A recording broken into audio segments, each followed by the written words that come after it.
In today's video, I'm going to teach you how to create milestones in Asana.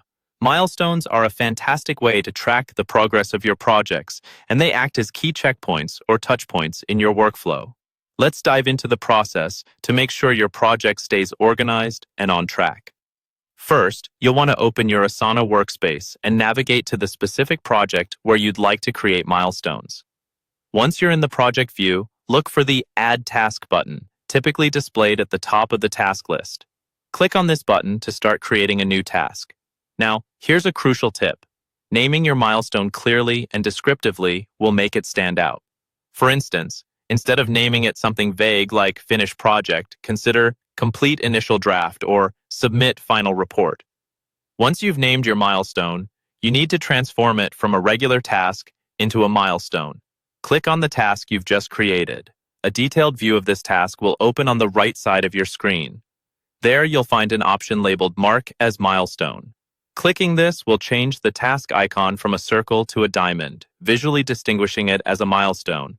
Remember, milestones are pivotal. They signify major progress points and should only highlight significant achievements in your project timeline. Next, assign a due date to your milestone. Having a clear deadline is essential as it allows you and your team to maintain focus and ensure the project progresses as planned. In the Task Details view, look for the calendar icon. Click it and you'll be able to select the appropriate date from the pop-up calendar. This due date should reflect when you expect to achieve the milestone, helping your team aim for that target. Another helpful step is to assign the milestone to the relevant team member. In the Task Details, you'll see an option to assign it.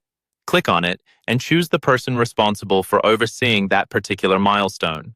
Assigning accountability ensures that everyone knows their roles and responsibilities, streamlining communication and collaboration within the team. Lastly, consider adding relevant attachments or notes that might aid in achieving the milestone. This could be anything from detailed guidelines, reference documents, or current progress updates. The attachment option is right there in the task details, and it's a simple drag-and-drop process. Keeping all pertinent information in one place allows for easy access and reduces the back and forth usually associated with project management. That's it. You've now successfully created a milestone in Asana. By following these steps, you can effectively track your project's progress and make sure everything stays on course. Remember, clear communication and organization are key elements in any successful project. Thanks for watching, and I hope this guide helps you make the most out of Asana.